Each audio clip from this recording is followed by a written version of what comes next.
Namaste Narasimhaya. Namaste Narasimhaya. La la la la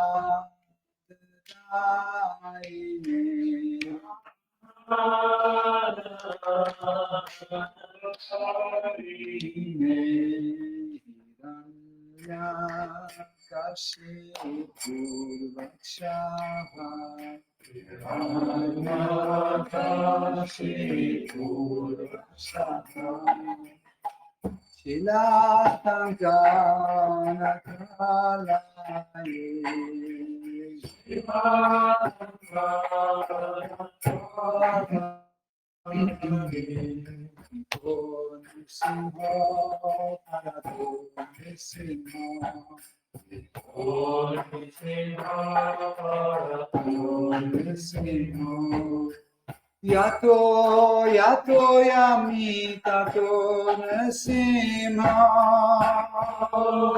Yato yami tato Mahir nasimha hridaye nasimha. Mahir nasimha hridaye nasimha. Madim Sharanam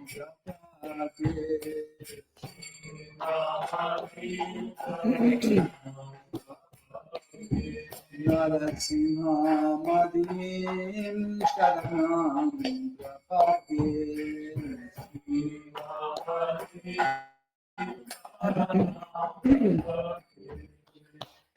Akara Kamala Varenaka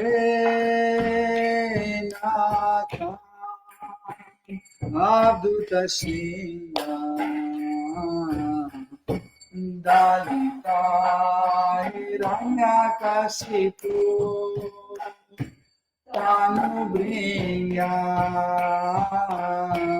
Ishavadrita Nalakadiruta Jaya Jagadisha Hare Jagadisha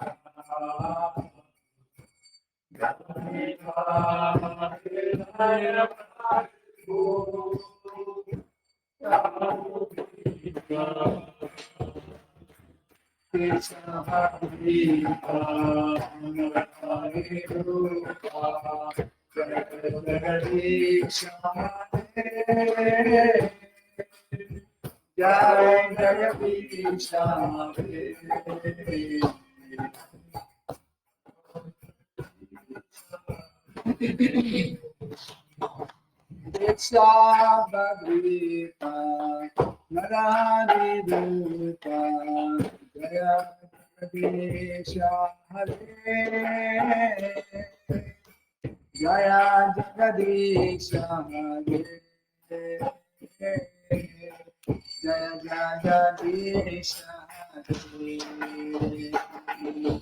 Hare Shabadrita Naradiduta Jaya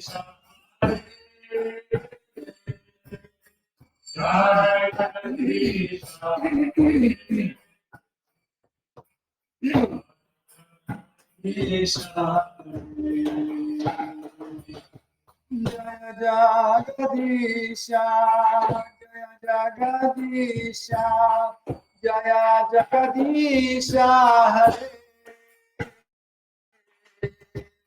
Jaya Jagadisha, Jaya Jagadisha, Shabadrita, Harirupa, Jaya Jagadisha,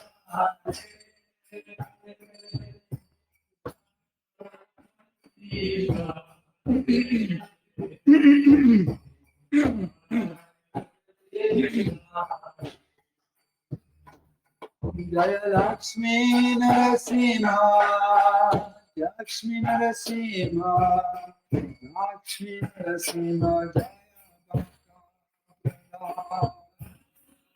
Narasimha Deva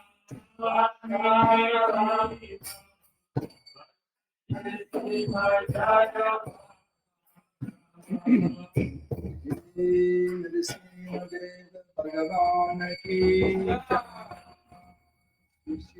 Narasimha Ki Jai, Prahlad Maharaj Ki Jai.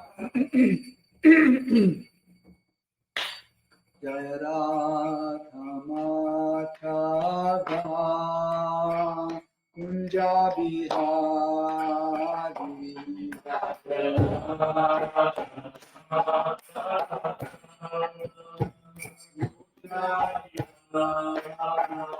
Jaya Radha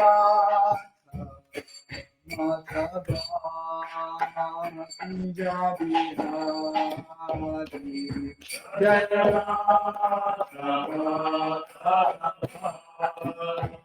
Kunja Bihari Gopi Janavala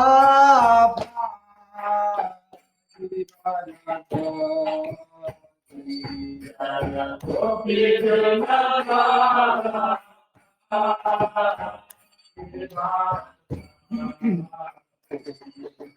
Gopi Janavala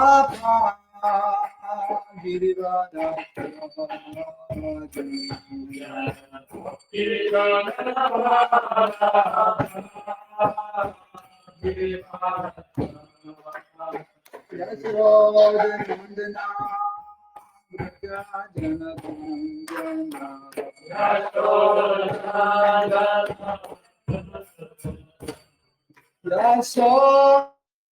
Yasodhanandana Yasodhanandana Veera Vanasha Veera Vanasha Yamuna Veera Vanasha Yamuna Veera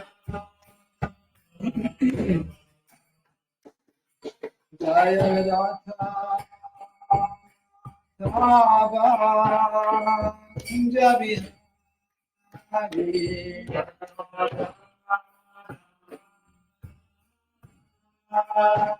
Kunja Bihari Jaya Radha Madhava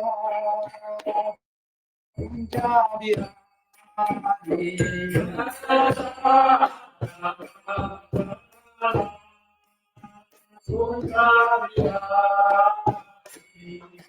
Gopi Janavalabha Girivardhari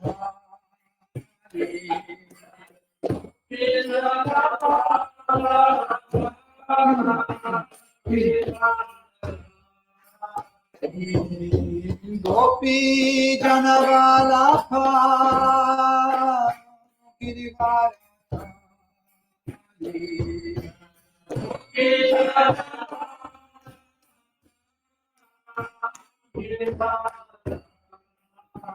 Yasodhanandana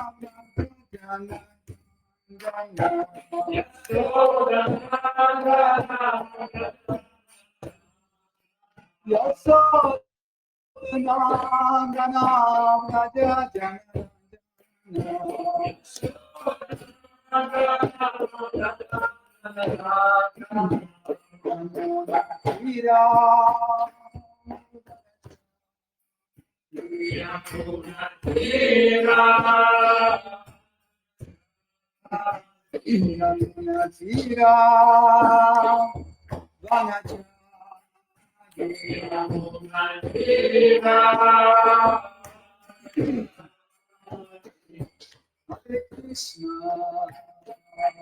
Hare Krishna, Krishna Krishna, Hare Hare,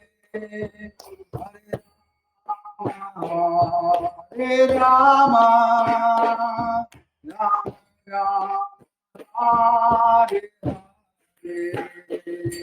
Hare Krishna, Hare Krishna, Krishna Krishna, Hare Hare, Hare Rama, Hare Rama, Hare Hare.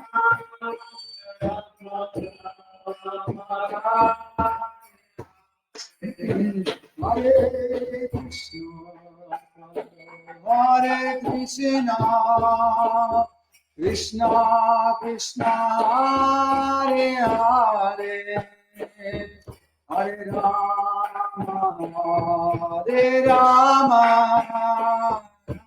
Rama Rama,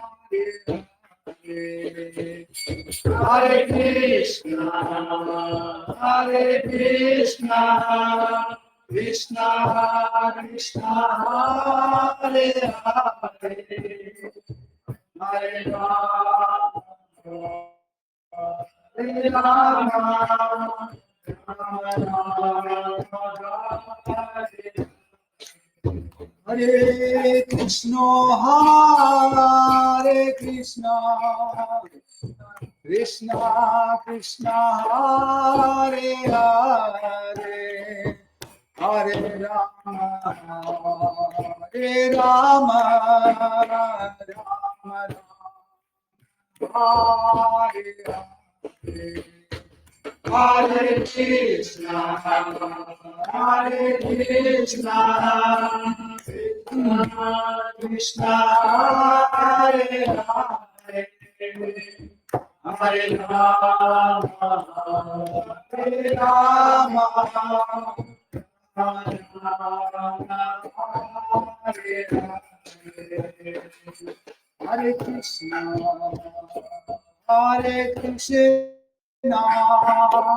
Krishna Krishna, Hare Hare, Hare Rama, Hare Rama, Rama Rama, Hare Hare. Hare Krishna, Hare Krishna, Krishna Krishna,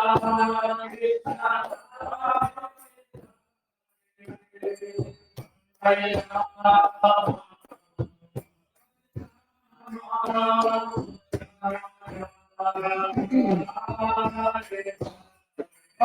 Hare Krishna, Hare Krishna, Krishna Krishna, Hare Hare, Hare Rama, Hare Rama,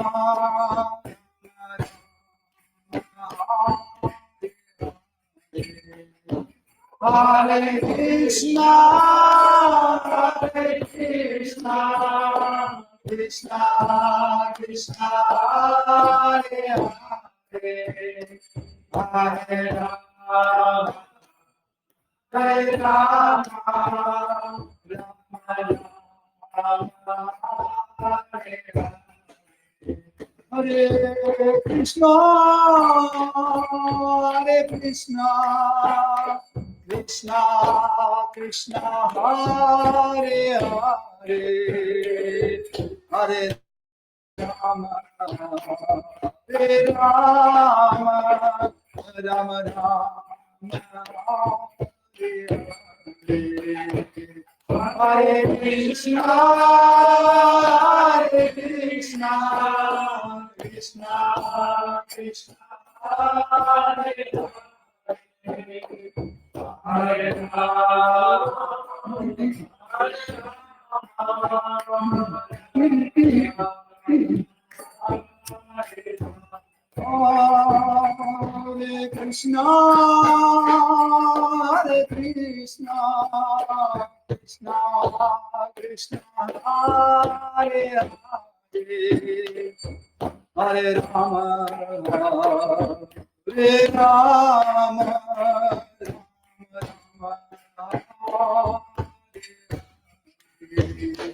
Hare Krishna,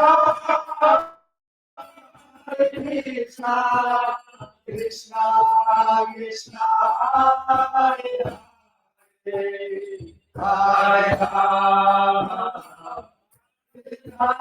Rama, Rama Rama,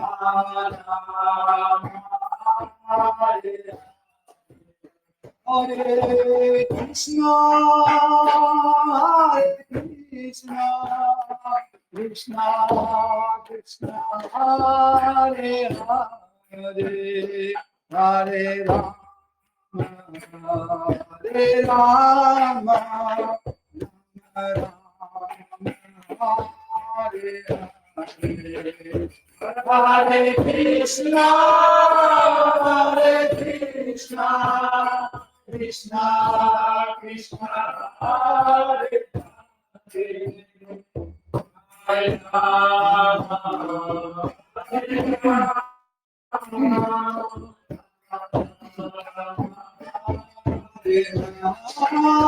Hare Krishna, Hare Krishna, Krishna Krishna, Hare Hare, Hare Rama, Hare Rama, Rama Rama, Hare Hare, Hare Krishna, Krishna Krishna, Krishna Hare Hare, Hare Rama, Hare Shishvara ki jai, Shri Radha Govinda ki jai, Param Lakshman Hanuman Bharata Shatrugna Yodhama ki jai, Shri Lakshmi Nrsimha Prahlad Maharaj Shri Sudarshan Chakra ki jai, Shri Gauranga Nitai Gosai ki jai, Shri Nitai Satchi Sutta Advaita Chandra Gadadhara Shivasadi Gaur Bhakta Vrinda ki jai, Shri Gaur Nitai ki jai, Tulsi Maharani Bhakti Devi ki jai, Saraswati Devi ki jai, Shri Guru Parampara ki jai, Shri Prabhupada ki jai, Shri Gurudeva ki jai. Tu Lord Buddha Someday.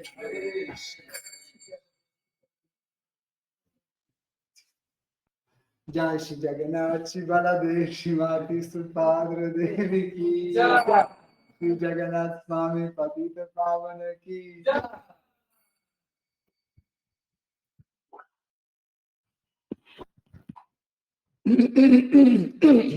Mihanek parçokum.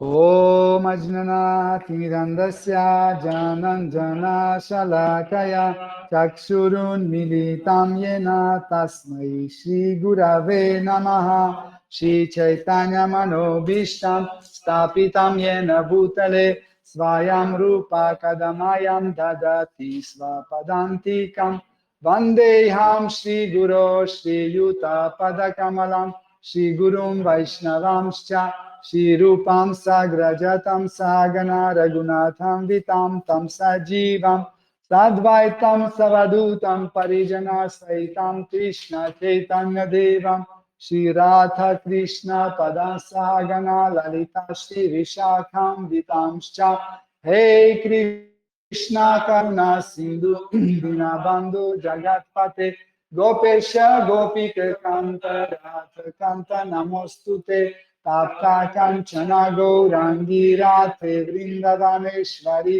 Vrishabhanusute Devi Pranamami Hari Priye Vancha Kalpatarubhyasya Kripa Sindhubhya Eva Cha Patitanam Pavanebhyo Vaishnavebhyo Namo Namaha Nama Om Vishnu Padaya Krishna Preshtaya Bhutale Shrimate Bhaktivedanta Swami Niti Namine Namaste Sarasvate Deve Gauravani Pracharine Nirvishesha Shunyavadi Paschatya Deshatarine Jai Shri Krishna Chaitanya Prabhu Nityananda Shri Advaita Gadadhara Shivasadi Gaura Bhakta Vrinda Hare Krishna, Krishna Krishna, Hare Hare, Hare Rama, Rama, Hare Hare, Hare Rama, Hare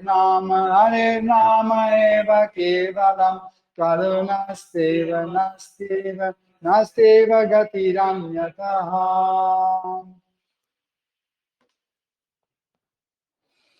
Om Namo Bhagavate Vasudevaya.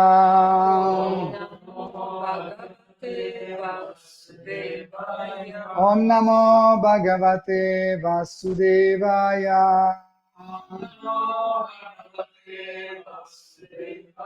Om Namo Bhagavate Vasudevaya.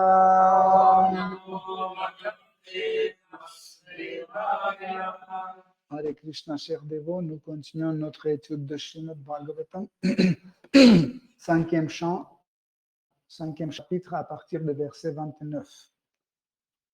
Jadandha mukha bhattira pishachun madhakavat avaduttavesho bhimbhashmana pijananam grihitamauna vratas Tushnam Baphuva. La traduction. Après avoir adopté le comportement d'un avadhuta, grand saint qui fait preuve d'indifférence à l'égard des considérations matérielles, Shri Vishakadeva erra parmi les hommes comme s'il était aveugle, sourd et muet, semblable à une pierre inerte, à un fantôme ou à un fou. Bien qu'on l'accabla d'insultes de ce genre, il restait silencieux et n'adressait la parole à personne. Non reporté. Le mot avadhuta par sa divine grâce. Non reporté par sa divine grâce Bhaktivedanta Swami Prabhupada. Le mot avadhuta s'applique à une personne ne se souciant pas de conventions sociales, particulièrement à ce qui a trait au Varnashrama Dharma. Cette personne peut toutefois agir ainsi tout en étant parfaitement conscient de son moi intérieur et satisfait de par sa méditation sur le Seigneur souverain. En d'autres termes, on nomme avadhuta celui qui a dépassé l'application des principes régissant le Varnashrama Dharma. Il a déjà triomphé de l'emprise de Maya et vit d'une manière indépendante et tout à fait différente des autres. Tiens. Merci. Si vous vous souvenez, dimanche dernier, nous avons déjà évoqué le sujet de Avadhuta. On a dit en fait qui est Avadhuta, qu'est-ce que c'est être Avadhuta. Nous avons le défini en quelques mots en disant que Avadhuta, c'est un dévot de Seigneur qui agit et qui vit au-dessus de toutes sortes de conventions. Il est au-delà de la loi, au-delà des critères moraux, au-delà de compréhension logique, etc. Donc, ce verset, il est extraordinaire, tout d'abord parce que il y a un mot qui, en fait, explique le mot avadhuta. Ce mot, c'est jada. Jada veut dire insensible. On peut traduire comme insensible. Je ne me souviens plus comment en français c'était traduit.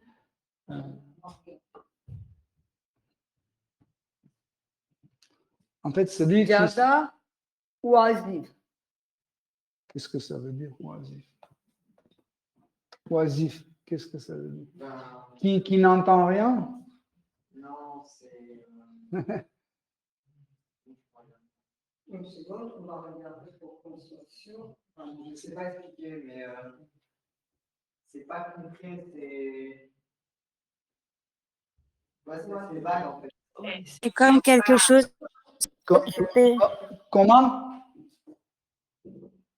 Qui est dépourvu d'occupation, n'exerce pas de profession. Personne qui a beaucoup de loisirs aussi de différents dans le sens que. En fait, C'est pas standard. bon. Dans le texte, c'est pas. Ok, donc, même si je ne connais pas le mot exact en français, je vais vous expliquer en langue française, mais à partir de sanskrit. En fait, je prends le sens du sanskrit et je vais essayer d'expliquer. En fait, jada, jada, c'est une qualité ou une faculté de quelqu'un ne pas sentir des choses. Autrement dit, c'est celui qui est insensible. Voilà, le mot le plus proche, c'est insensible. Par exemple, il peut passer à côté d'un argent sans faire attention à cet argent. Ou par exemple, une jolie fille qui passe, il est insensible, donc il ne réagit pas à ça. Et tout le monde voit la nourriture super gratos, etc. Ils se mettent à manger, etc. Il est insensible. Mais quand je dis insensible, c'est dans le sens, ça ne fait pas d'effet. Parce que là, on va se dire, ça te fait de l'effet. En fait. Oui, mais en fait, justement, jada veut dire qui est insensible à ce genre de choses. Hein? Je ne sais pas, la version anglaise est meilleure que celle. Mais en fait, c'est celui parce que vous connaissez l'histoire de Jada Bharata. Donc, Jada Bharata, Bharata, c'est le nom d'un roi, un roi qui, en fait, qui faisait des grandes austérités. Hare Krishna. On a beaucoup de dévots ce soir. Bien.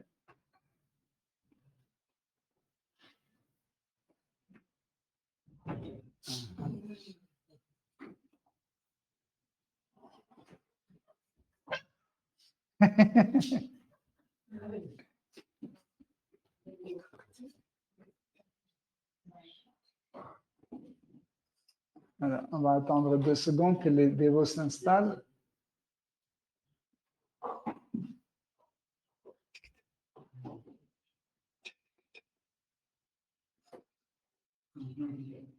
Yes.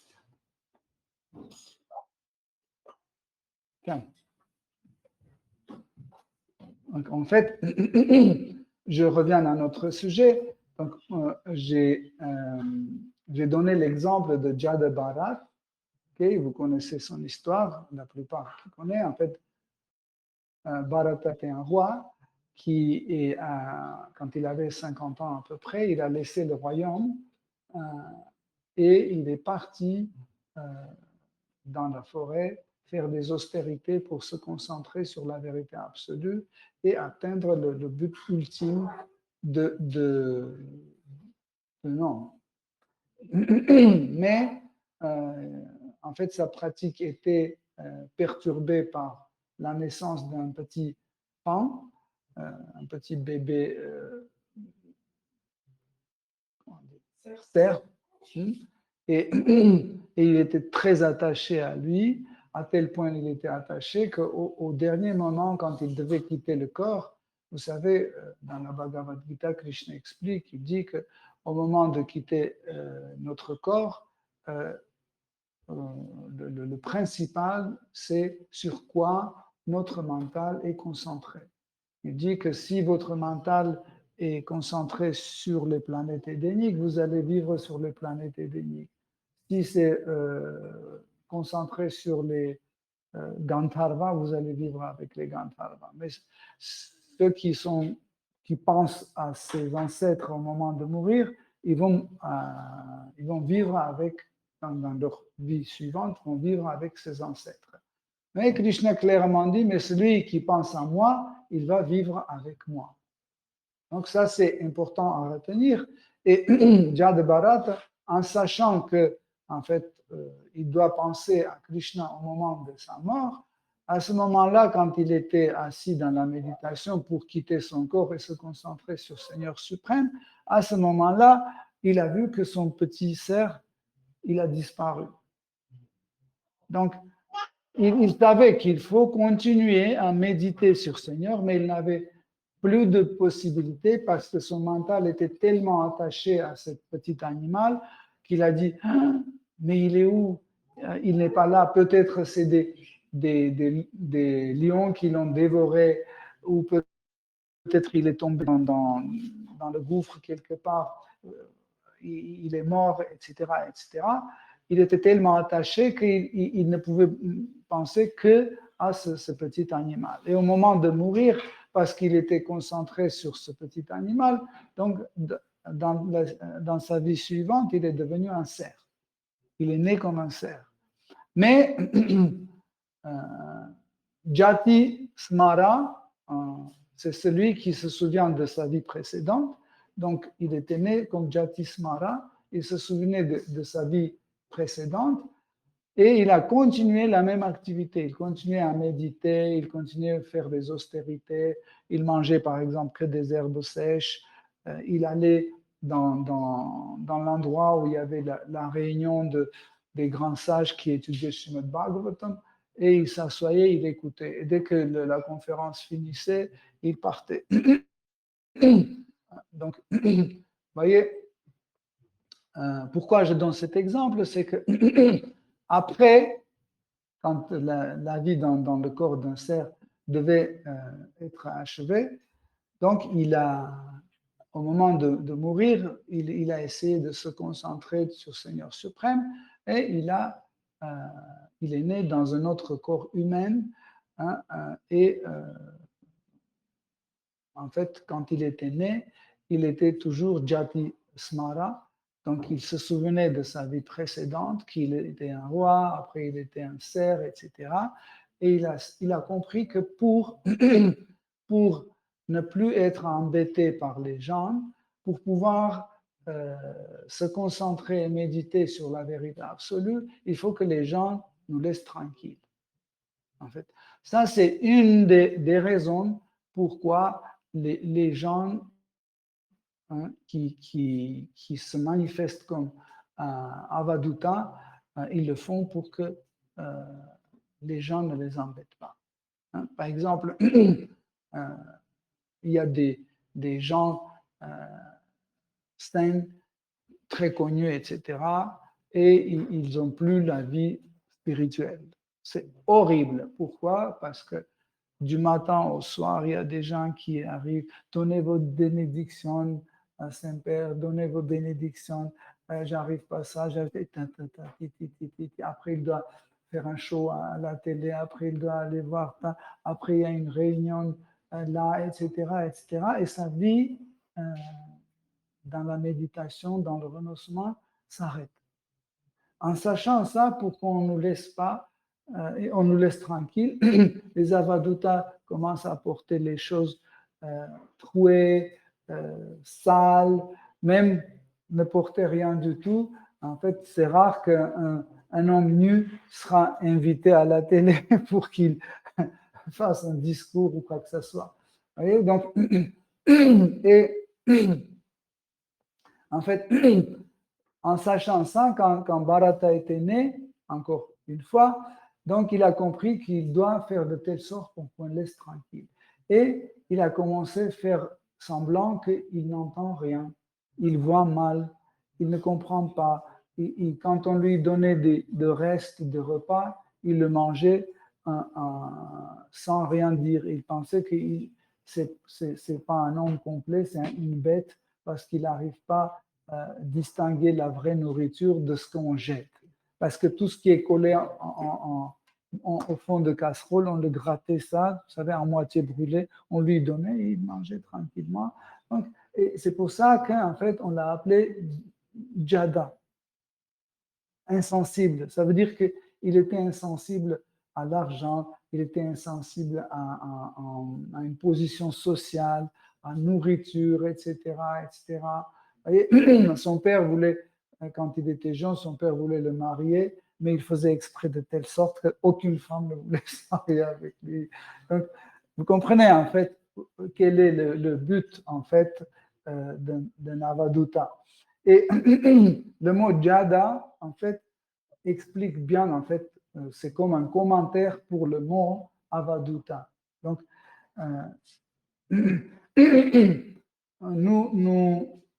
nous allons voir, en fait, mot par mot, pour comprendre où je suis. Et, hop, excusez-moi. J'ai perdu le verset. Voilà. Donc, ensuite, ici, il est décrit comment les gens l'appelaient. Il disait Anta. Anta, ça veut dire l'aveugle. Hein? Donc, en fait, on l'insultait avec plein de mots, hein, mais chaque mot d'insulte, c'était une explication de mots insensibles, parce qu'il n'était pas sensible à toutes sortes de choses. Quand on va lire le verset de nouveau, vous allez voir qu'en effet,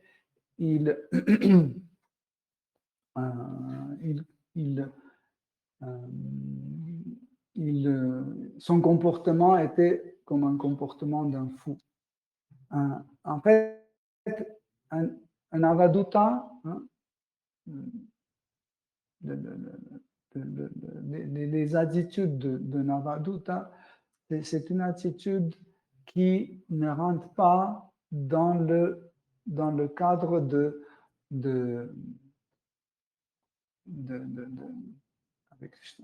dans le cadre des choses communes. Par exemple, les critères moraux ne sont pas adaptés par un avaduta. Par exemple, si je vais quelque part, je dois respecter le code vestimentaire. Et pour un avaduta, il n'y a pas de code vestimentaire. Il peut entrer là ou là, peu importe où, mais sans. Nous, on pense qu'il ne respecte pas le code vestimentaire. Ce n'est pas qu'il ne respecte pas, mais il se trouve dans son monde. Il se trouve fortement dans sa méditation. Et en fait, ce genre de personnes, les avadutas, ont l'air d'un fou. Ce qui est extraordinaire, c'est que dans Srimad Bhagavatam, dans les autres écrits sacrés, il y a la description des différentes bhavas, des différentes extases, hein, qu'un dévot peut vivre, revivre. Et ces extases, ils sont les diverses formes de manifestation d'amour. Parce que l'amour, c'est une émotion. Hein, et plus ces émotions s'intensifient, l'amour prend une autre forme, d'une forme à l'autre, une forme à l'autre. Et en fait, en général, ça commence par le prema. Hein, prema, vous connaissez, en sanskrit, on traduit prema comme amour. Hein, mais c'est le mot général ou le mot qui définit le premier type d'amour ou le premier type d'extase. Hein. Quand quelqu'un a une forte attraction envers Shri Krishna et il se sent comme un serviteur du Seigneur suprême. Et là, ce type d'amour s'appelle prema. Il y a beaucoup d'autres. Il y a à peu près 8 types de densité de ce prema. Et la dernière, la plus grande bhava, la plus grande extase, s'appelle Mahabhava. Mahabhava, c'est une extase qui manifeste seulement Srimati Radharani. Et en fait, cette extase est décrite comme le comportement d'un fou. Quand il y a les émotions qui contredisent l'un à l'autre. Des fois, chez un homme ordinaire, nous pouvons aussi voir ce genre de comportement. Par exemple, quand quelqu'un est dans un deuil profond, par exemple, il a perdu un ami ou quelqu'un de très proche, donc, et à la place de pleurer et être triste, il commence à rire, il commence à faire des blagues, des trucs comme ça, et on pense que il est devenu fou.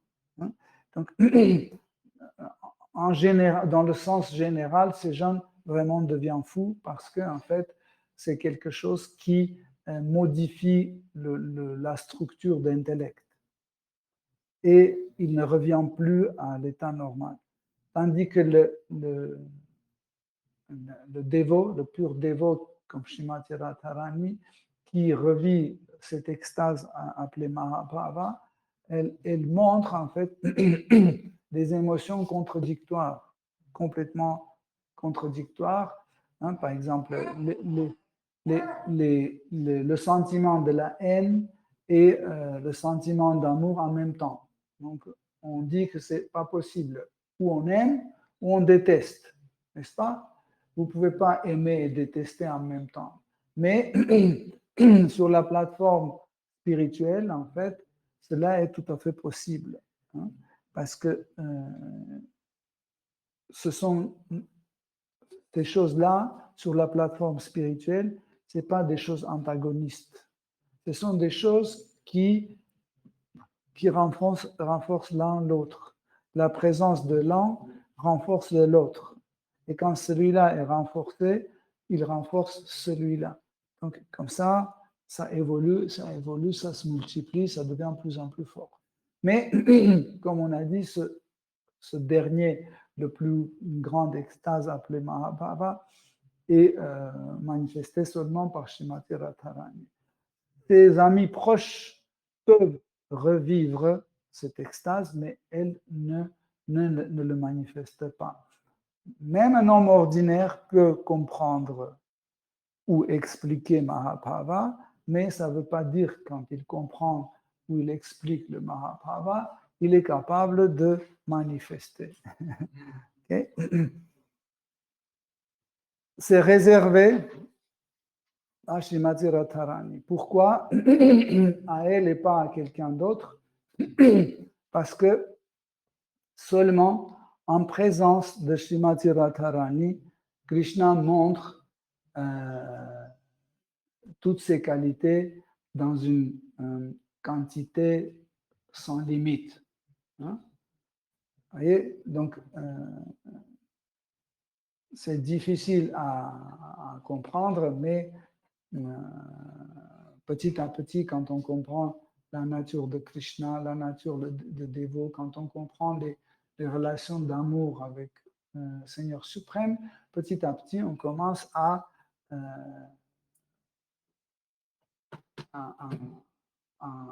adopter en fait ces nuances. Donc, Shri Shapadev est décrit comme un Unmadaka. Ça veut dire quelqu'un qui a perdu la raison.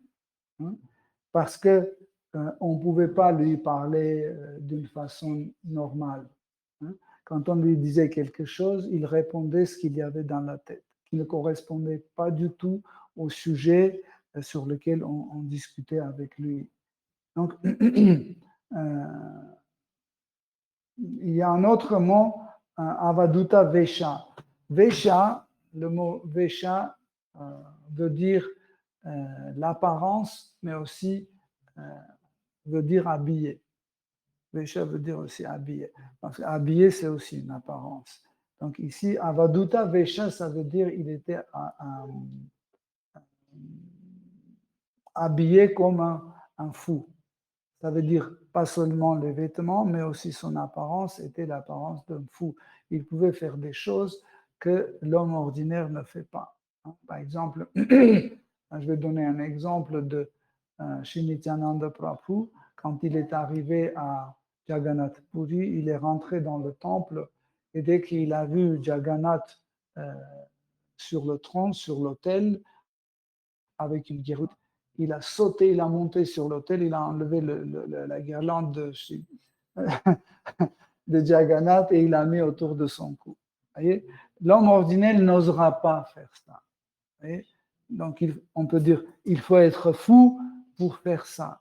Mais ce n'est pas une folie, parce que la folie comme une maladie que nous voyons dans notre quotidien, la folie qu'on trouve dans les hôpitaux psychiatriques, etc., il exclut en fait la compréhension de la vérité absolue.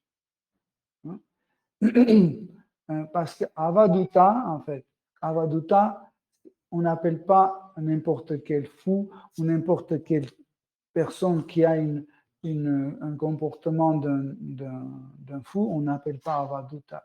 Il s'agit de la personne qui, en fait, complètement plongée dans les réflexions sur ce Seigneur suprême. Vous voyez?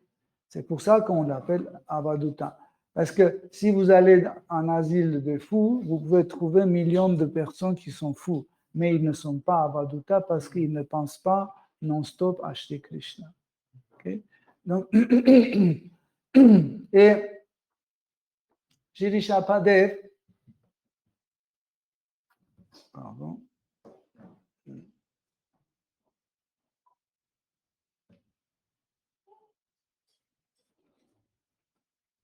Rishabhadev a compris que, en fait, il faut qu'il ne parle pas. Donc, il a arrêté de parler. Il y a un Mauna Vrata, ça veut dire le vœu de silence. Des fois, les dévots ou les transcendentalistes, ils font le vœu de silence. Moi, je vous conseille de faire de temps en temps ça. Ça fait un effet extraordinaire parce qu'on est tellement habitué de parler.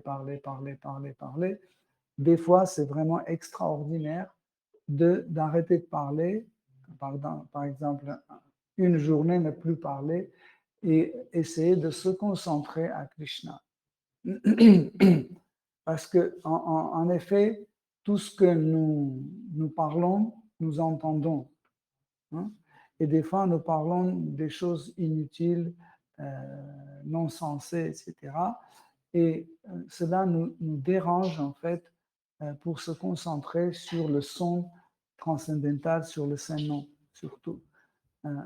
Pour cette raison, vous voyez les grands dévots, grands transcendantalistes, ce qu'ils faisaient, ils se retiraient dans la forêt ou dans les montagnes, ils se retiraient, ils se cachaient de tout le monde pour pouvoir méditer sur Seigneur suprême.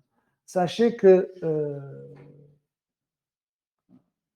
c'est quelque chose, comme j'ai dit, c'était au temple hier pendant la conférence, je disais que en fait les saints de toutes les traditions, ils se ressemblent beaucoup.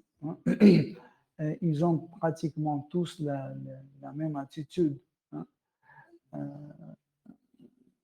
exemple, on a parlé de Saint Simeon Stélite, si vous vous souvenez, une fois je vous ai raconté.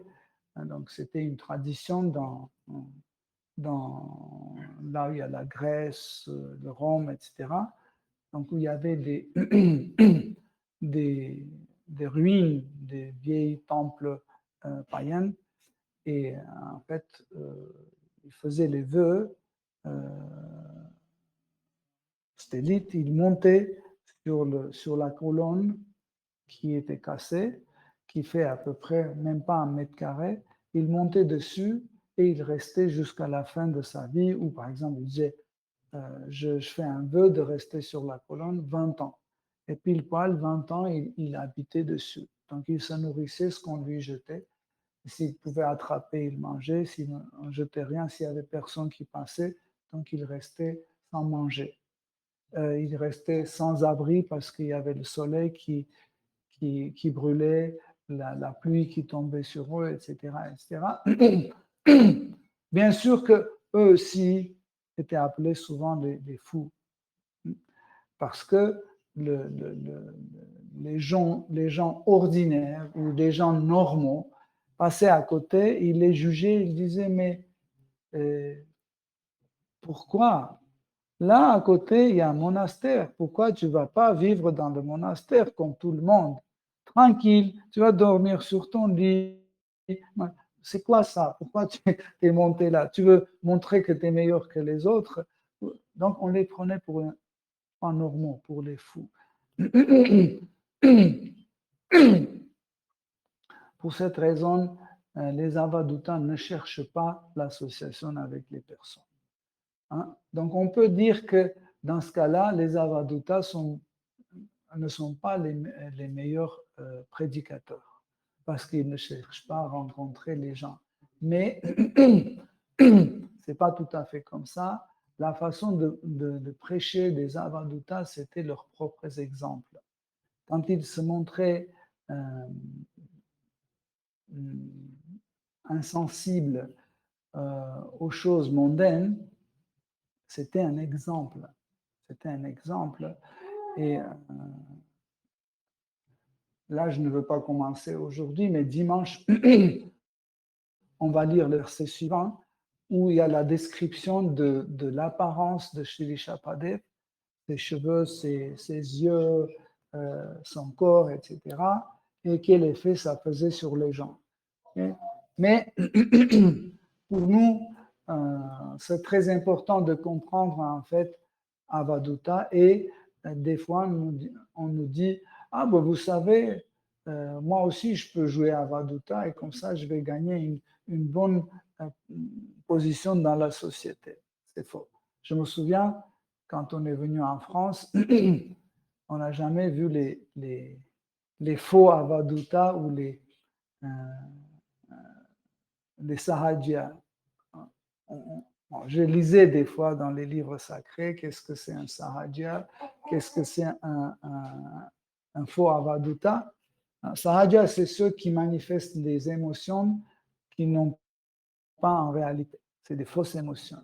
Et je me souviens, c'était Ratha Yatra en 95, je crois, c'était à Paris, Ratha Yatra en 95. Et puis, on tirait le char, vous savez, il y a 2 cordes qu'on tire, et il y a un espace entre les deux. Il y avait 3 hommes qui sont rentrés dans cette partie-là. Ils ont commencé à faire des trucs comme ça, commencé à trembler, rouler par terre, des trucs comme ça. J'ai dit, oh, ils font des trucs comme des avadhutas, etc. Et puis, après, quand j'ai avancé, etc., pas, 10 minutes après, je les ai vus sous un arbre en train de fumer des cigarettes.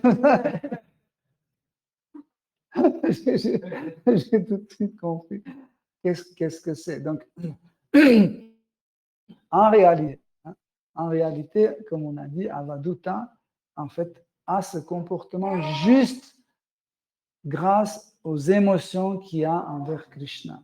C'est qu'il ne choisit pas ce comportement, il ne joue pas ce comportement, il ne désire pas ce comportement. C'est son état qui manifeste ce genre de comportement. C'est comme par exemple quand vous êtes malade, par exemple vous avez pris le froid, vous avez une pneumonie, automatiquement vous commencez à tousser. Vous n'avez pas choisi « Oh, je veux bien tousser » ou « Oh, je veux bien avoir la température 42 degrés ». Non, c'est naturel, ça vient naturel. Pourquoi? Parce que vous êtes malade. Ça veut dire votre état est état d'un malade et vous manifestez les symptômes d'un malade. Et un avadhuta, il ne choisit pas, il ne choisit pas être nu exprès. Hein? Par exemple, chez Nityananda, il marchait des fois dans la rue nu. Pourquoi? Parce que dans ses émotions, il a arraché ses vêtements et jeté partout et il continuait à danser et chanter tout nu. Mais son désir n'était pas « Oh, je veux bien être nu et marcher dans la rue pour que tout le monde me voie ». Non, c'est qu'en fait, son état, en fait, son humeur de son mental, de son ego, de son intellect, se trouvait dans un état qui manifestait certains mouvements d'extérieur. En fait, plus tard, quand on aura le temps, on va parler de Anubhava. En fait, c'est la manifestation extériorisée de l'amour. Hein. Et en fait, tout ça, tous ces trucs-là, rouler par terre, sauter, etc., pleurer, tout cela, c'est des diverses manifestations des Anubhava. Donc là, si je commence à les expliquer, ce sera trop lourd. Donc, je pense que je vais m'arrêter là parce que je ne veux pas mélanger un autre sujet dedans. Comme ça, on peut savourer et si vous avez des questions ou voulez que je vous explique plus en détail telle ou telle partie.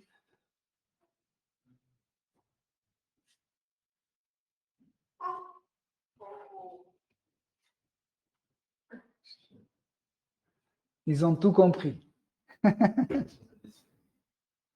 Donc, s'ils commencent à danser et chanter et pleurer, Tout nu. tout nu. Ne faites pas attention.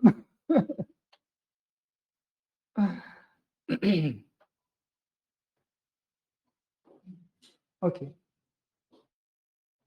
В стихе говорилось о том, что он ни слова не отвечал.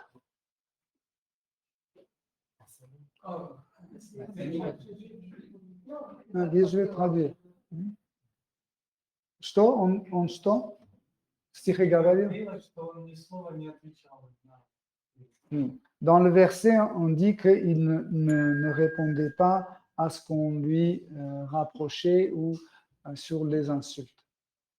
И я больше чем уверен, что в большинстве своем, как сказать, что все, что я говорю, это я не должен говорить.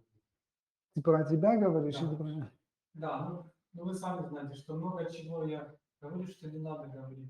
Des fois, je me trouve dans une situation que je parle des choses que je pense que je ne devais pas parler. Да. И как преданный должен понимать, когда он должен говорить, когда не должен говорить. И Comment le dévot doit comprendre? Est-ce qu'à ce moment-là, il doit parler ou il ne doit pas parler? должен делать усилия. Est-ce qu'il doit faire des efforts ou il ne doit pas faire des efforts? Потому что тут выглядит так, что он только в особых случаях, знаете, говорит. Comme j'ai compris, ici, il parlait seulement dans des cas exceptionnels. Ну и так как наша жизнь состоит из проповедей, Et parce que notre vie est composée de la prédication, то я понимал так, что я просто учусь говорить это. j'ai l'impression que je apprends à parler de Krishna. Понимаете? Oui. И сейчас я вот пытаюсь понять, как дальше. Et maintenant, je veux bien comprendre comment je dois faire par la suite. Donc, qu'est-ce qu'on doit faire? On doit continuer notre sadhana bhakti. Ça veut dire se lever tôt, se coucher tôt, chanter nos tours de Hare Krishna mantra, servir l'autel, offrir à Krishna fruits, légumes, des céréales, la glace quand il fait très chaud, les boissons fraîches, lire Srimad Bhagavatam, chanter avec les dévots, avec Krishna mantra, écouter la Bhagavad Gita et Srimad Bhagavatam, laver le sol, cuisiner pour Krishna, peindre les murs de Krishna. C'est ce que tu fais tous les jours. Il ne faut rien faire spécial. Parce que si on veut faire quelque chose de spécial, cela veut dire qu'on a, on a une chose qui va empêcher de progresser. Cette chose s'appelle impatience. Impatience. Ça veut dire on veut obtenir le résultat tout de suite, le plus vite possible. Et ça, c'est une preuve que nous avons une motivation. Ça veut dire on ne fait pas pour Krishna, on veut faire pour nous, on veut des résultats. Okay? Donc il faut qu'on développe cette patience en pensant que le service dévotionnel se trouve sur la plateforme absolue. Qu'est-ce que cela veut dire? Peu importe, par exemple, je donne une conférence, elle fait les gâteaux, elle nettoie la cuisine, lui, il gagne l'argent pour Krishna. Nous faisons tout pour faire plaisir à Krishna. Dans ce cas-là, tous nos actes se trouvent sur la même plateforme. Il n'y a pas quelque chose plus haut ou plus bas. On ne peut pas dire celui qui fait un kirtan, il est plus noble ou plus, je ne sais pas, plus important que celui qui a sorti les poubelles. Il se trouve sur la même plateforme. Même Krishna se trouve là, sur la même plateforme. Tu comprends? Еще вот, ну просто есть у меня вот одно, что я никак не могу понять, как мне действовать в этой ситуации. Des fois, il y a des situations dans lesquelles je ne sais pas comment agir. Например, ты находишься в обществе преданных, Je me trouve dans l'association avec des dévots. и ты, ну, ты, чтобы они, например, свое служение закончили, ты молчишь. Et pour finir à l'heure son service, tu es obligé de ne rien dire. Но потом они начинают спрашивать тебя там, Mais les dévots continuent à poser des questions и говорить с тобой, общаться. et continuent à poser et parler. И ты вот не понимаешь, так нужно было молчать или говорить. Et tu ne penses pas, tu ne comprends pas, est-ce qu'il fallait parler ou il ne fallait pas parler. Это мне очень сильно. Je vais te donner un exemple. Peut-être vous avez déjà entendu cette histoire. Un jour, on a posé une question à un sage qui avait une barbe très longue. Et on lui a dit, quand tu es couché pour dormir, est-ce que tu mets ta barbe au-dessus de ta couverture ou en dessous de ta couverture? Elle dit, je ne sais pas. Ce que je vais faire, je vais dormir cette nuit et demain matin, je vais vous tout expliquer. Donc, le lendemain matin, ils arrivent, ils se rencontrent. Il dit, alors, quand tu es couché, est-ce que tu dormais en dessous de ta barbe, en dessous de ta couverture ou au-dessus de ta couverture? Il dit, vous savez, je n'ai pas pu dormir toute la nuit parce que quand je mettais en dessous, ça n'allait pas. Quand je mettais au-dessus, ça n'allait pas. Mais quand je ne pensais pas à ça il y a quelques jours, j'arrivais, je dormais, je ne pensais jamais à ça. Maintenant, je trouve dans la situation de cet homme, il faut être spontané. Il faut être spontané pour que notre spontanéité ne soit pas dangereuse pour nous. Il faut que nous rentrons un concept de bhakti dans notre intellect. Et ce concept va contrôler notre parole, ce concept va contrôler notre regard, notre langue, notre estomac, nos génitaux, et c'est tout. Tout sera contrôlé. Par exemple, quand j'arrive manger ou quand je vais, par exemple, à Franprix pour acheter la nourriture, okay, automatiquement, je ne vais pas dans les rayons où il y a de la viande. Automatiquement. Je ne pense pas, est-ce que je dois y aller ou je ne dois pas y aller? Parce que dans mon intellect, il y a déjà, tu es un végétarien. Et ce concept qui contrôle mon mental et mes autres sens qui suivent le mental. Tu comprends? Donc, pour cela, tu dois mettre dans ton intellect ce concept que tout ce que je fais pour faire plaisir à Shri Krishna, pour qu'il soit content. Et en fait, ce concept va contrôler toutes les autres choses que tu as. OK? Mais tu l'as séparé, en fait, ça. Tu penses que faire plaisir à Krishna, c'est ta propriété. Tu peux choisir faire plaisir à Krishna ou ne pas faire plaisir à Krishna. Et que ça, tu penses que ça dépend de toi. C'est que tu peux faire ou ne pas faire.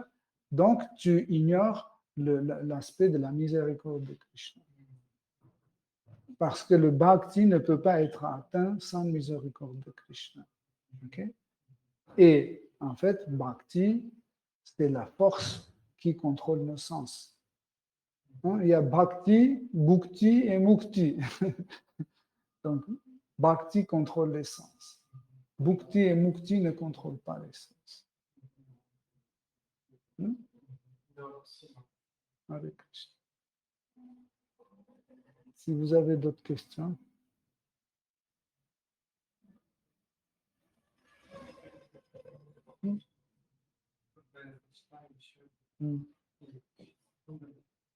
Вы говорили сейчас о медитации, что теряется медитация, когда там, как они называют, благословение дает. Vous avez parlé de méditation d'un transcendentaliste où sa méditation souvent est perturbée par trop d'événements autour de lui, autour de sa personne. Ну и другие его назвали, просто я не смог перевести. Mhm. И, как ну, мы как еще, я неофит, который не знает, как выглядит это то, что ты медитируешь на Кришну. Moi, je ne sais pas comment en fait cette méditation se fait quand je médite sur Krishna parce que je me sens néophyte. В основном я вижу, что преданные недовольны. Значит, Taboy. Dans le sens général, je remarque que les deux ne sont pas contents de moi. я начинаю что-то менять. Et j'essaie de changer certaines choses pour que ça ne se passe pas comme ça. И как это должно выглядеть, что я именно сейчас сосредоточен на Кришне? Comment ça doit être structuré pour que je comprenne que je médite sur Krishna. И как правильно тогда, ну, например, тебя, например, тебе что-то бросят, и ты понимаешь, что сейчас ты точно на Кришне думать не будешь. Et des fois, par exemple, au temple, on nous demande des choses et tu sais que si tu vas écouter ou quand tu vas faire cette chose qu'on te demande, tu ne vas pas penser à Krishna. Mais tu es obligé d'accepter ça. En réalité,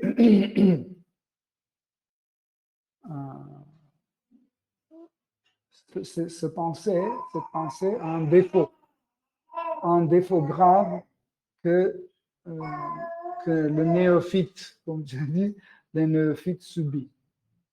Nous devons comprendre pendant notre pratique, pendant les études de Shastra, pendant l'étude de la nature de Bhakti, nous devons comprendre une chose, que nous avons une seule vie, la vie spirituelle. Il n'y a pas la vie spirituelle et la vie matérielle. Il y a 5 minutes de la vie matérielle, 5 minutes ou 10 minutes de la vie spirituelle. Ça n'existe pas. Tout ce que nous faisons, nous, conceptuellement, nous acceptons que tout cela, c'est pour Krishna, c'est à Krishna. OK? Tout ce que nous faisons, tout ce que nous observons, nous le reprenons comme la propriété de Krishna. Par exemple, prenons Mère Yashoda. On dit qu'un grand dévot, un pur dévot, tout ce qu'il fait, peu importe ce qu'il fait, il pense toujours à Krishna. Mais il y a des choses, il y a des situations où ça nous semble qu'on ne pense plus à Krishna. Par exemple, imaginez un épisode où Advaita Acharya est en train de faire une offrande à Krishna sur l'autel. À ce moment-là, il y a un dévot qui arrive.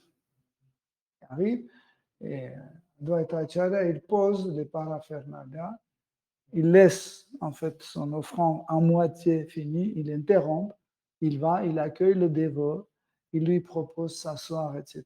Il revient et il reprend, il continue à faire ça. Est-ce que cette interruption est considérée qu'il ne pensait pas à Krishna? Ou Mère Yashoda, en fait, il brosse les cheveux de Krishna, okay? Il l'éventaille et en ce moment-là, elle entend le bruit dans la cuisine parce qu'elle a mis le lait sur le feu. Okay? Et ça commence à déborder. Qu'est-ce qu'elle fait? Elle pose Krishna par terre et elle court dans la cuisine pour sauver le lait. Et en courant, elle pense au lait. Mais ça ne veut pas dire que si elle pense à lait, elle ne pense pas à Krishna. Parce que ce lait est prévu pour Krishna. Et si elle pense à ce lait, elle pense à Krishna. Par exemple, aujourd'hui, tu étais là aussi avec Oleg, tous les trois, on construisait l'escalier dans la maison de Krishna. Il ne fallait pas qu'on dise chaque instant, nous construisons un escalier. On a décidé, au départ, il n'y avait rien. On a amené les bois, on a décidé qu'on va faire un escalier pour Krishna. On a décidé que c'est pour Krishna. Ce n'est pas la peine que je répète chaque instant. Et pendant 6 heures qu'on construisait cet escalier, on pensait combien de centimètres prendre là, comment faire le niveau ici, etc. Tout cela, c'était le service dévotionnel. Notre mental était fixé sur la chose qui appartenait à Krishna. Parce que nous avons prévu cet escalier pour lui. Et tout ce temps-là, quelqu'un peut dire que vous ne pensez pas à Krishna. Si, on pensait à Krishna parce qu'on ne pensait qu'à cet escalier. Mais cet escalier était prévu pour Krishna. Tu comprends?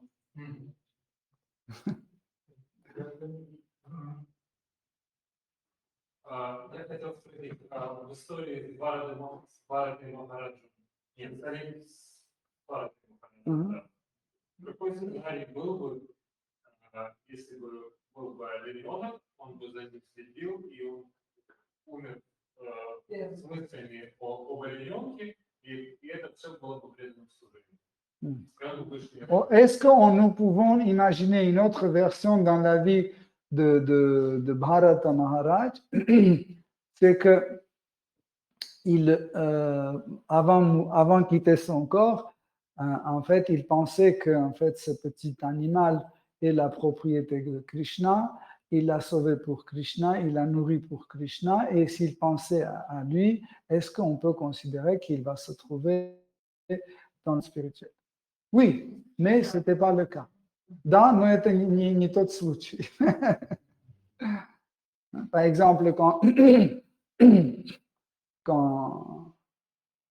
les gopis font les guirlandes pour Krishna, elles pensent aux fleurs. Elles pensent quelle couleur mettre à droite, à gauche. Après cette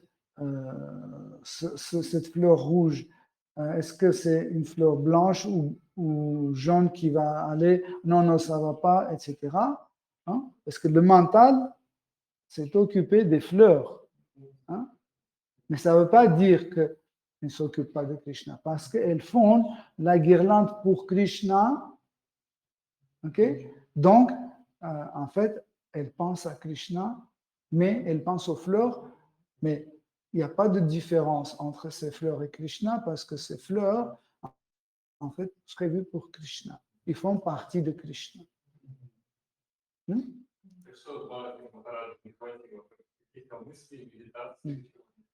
C'est quoi qui manquait à Bharat Maharaj qu'il n'a pas réussi? C'est qu'il considérait que c'est ce petit animal, ce petit cerf, comme quelque chose qui dépend de lui, de lui-même, de Bharata. Donc, il pensait que c'est lui qui doit protéger. Hein? Et quand il a sauvé la vie avant de s'attacher à lui, il a sauvé parce que sa mère était poursuivie d'un tigre et elle s'est jetée dans la rivière, elle était enceinte, elle s'est jetée dans la rivière et au moment quand elle s'est retrouvée dans l'eau, elle a accouché. Elle a donné sa vie à son enfant, mais elle était morte. Donc, et le petit né, comme ça, il se dégringolait dans l'eau et Bharata, il a sauvé la vie. Donc, vous voyez, là, on peut dire qu'il a sauvé et parce qu'il a sauvé, il a considéré comme sa propriété. Hein, il a considéré comme sa propriété. Et en fait, il s'est attaché à cette propriété. Hein. Il ne pensait pas que, oh, cet animal a envoyé Krishna pour que je pense à Krishna. C'est le contraire. Dans Srimad Bhagavatam, il dit des choses assez drôles. Il dit, oh la terre, tu es béni parce que ce petit animal marche sur toi. Donc, ce n'est pas une façon de penser à Krishna.